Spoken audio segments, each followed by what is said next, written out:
Bonjour et bienvenue dans cette nouvelle vidéo.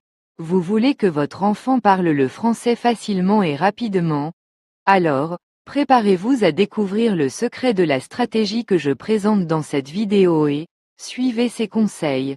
Premièrement, encouragez votre fils ou votre fille à lire des livres, des romans ou des bandes dessinées.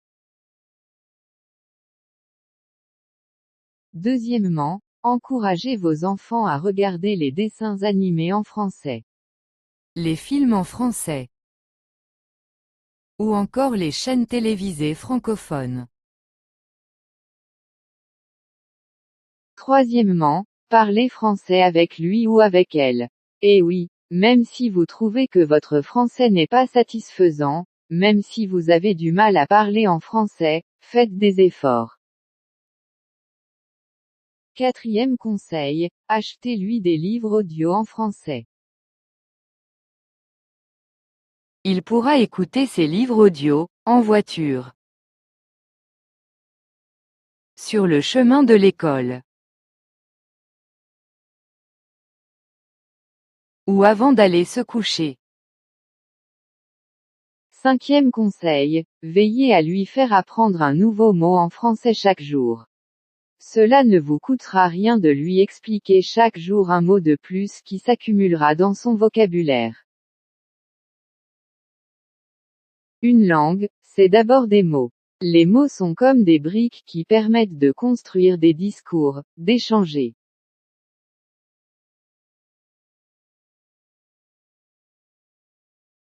Les livres audio en français, comme je l'ai déjà mentionné, offrent une expérience unique qui permettra à vos enfants d'apprendre des mots du vocabulaire français. Alors, je vous propose tout de suite, dans cette vidéo, d'écouter une histoire amusante en français. Allons-y. Et voici l'histoire, qui a volé le beau sourire de Baya, écrite par Souaya Kapoor. Chirou et Bahaya jouaient tout le temps ensemble. Ils exploraient la grotte située sous les escaliers et se battaient contre des extraterrestres cachés dans le manguier du jardin. Bahaya faisait toujours rire Chirou. Mangoussoura est venu de la planète Mars pour détruire la maison. Ah! Oh! Je vais l'attraper et le manger tout cru. Mais, il y a bien longtemps que Chirou et Bahaya n'ont pas joué ensemble. Bahaya n'a envie de jouer avec personne ces derniers temps. Pourquoi n'as-tu pas envie de jouer? Lui demande Chirou. Je ne veux pas jouer. Je suis bloqué par le gros monstre dans mon dos, répond Bahaya. Chirou appelle ce monstre Monstro. Monstro doit être méchant et grognon. On dirait qu'il avait avalé le beau sourire de Bahaya, se dit Chirou. Monstro ne quitte plus Bahaya. Dis à ton monstre de partir, dit Chirou. Je ne l'aime pas du tout. Parfois, Monstro est plus gros qu'un camion. Bahaya se met alors en colère pour un rien, même les repas le rendent furieux. Maman pense qu'elle sait comment aider Bahaya à se sentir mieux. Tu devrais aller te promener, suggère-t-elle, l'air frais te fera le plus grand bien. Certaines fois, Monstro semble s'accrocher fermement à Bahaya. Il l'empêche même de se lever le matin. Papa n'arrête pas de demander à Bahaya comment il se sent et lui dit comment faire pour se sentir mieux. Qui est-ce qui ne va pas? Pourquoi tu ne manges pas? Alimente-toi bien et tes problèmes disparaîtront. Parfois, Monstro est minuscule et flotte dans les airs comme un cerf-volant. Bahaya se lève alors et va jouer avec Chirou, mais il se fatigue très vite.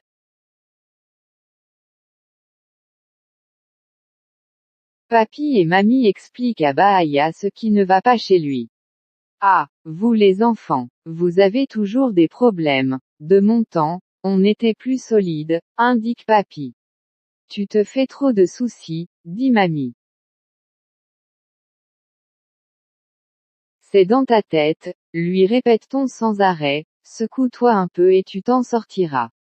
Je vais essayer, répond Bahaya, mais ce n'est pas si facile. Chirou essaie de distraire Bahaya. Regarde ce nouveau livre, Bahaya, dit-elle, tu ne trouves pas que les images sont belles? Oui, elles sont pas mal, répond Bahaya. Bahaya, tu as vu le nouveau petit train? S'écrie Chirou. Mouais, il est bien, répond Bahaya. Attention, voilà Mangosura. Sauve-toi, Bahaya. Hurle Chirou. Pas maintenant, Chirou, soupire Bahaya. Je ne veux pas jouer. Monstro le rend triste et furieux, se dit Chirou en jetant un oreiller sur Monstro. Prends ça, espèce d'horrible créature. Laisse Bahaya tranquille, et rends-lui son beau sourire. Aujourd'hui, c'est l'anniversaire de Bahaya, Chirou a fait un gâteau.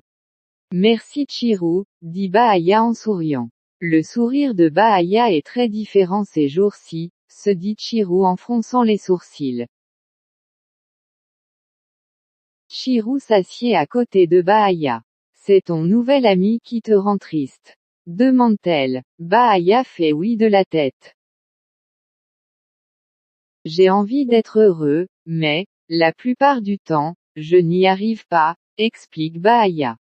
Tu penses que ton ami va rester combien de temps? Interroge Chirou. Aucune idée, répond Bahaya. Ce n'est pas grave, dit Chirou, on jouera lorsque tu en auras envie. Bahaya fait son beau sourire habituel. Monstro se ratatine sur place.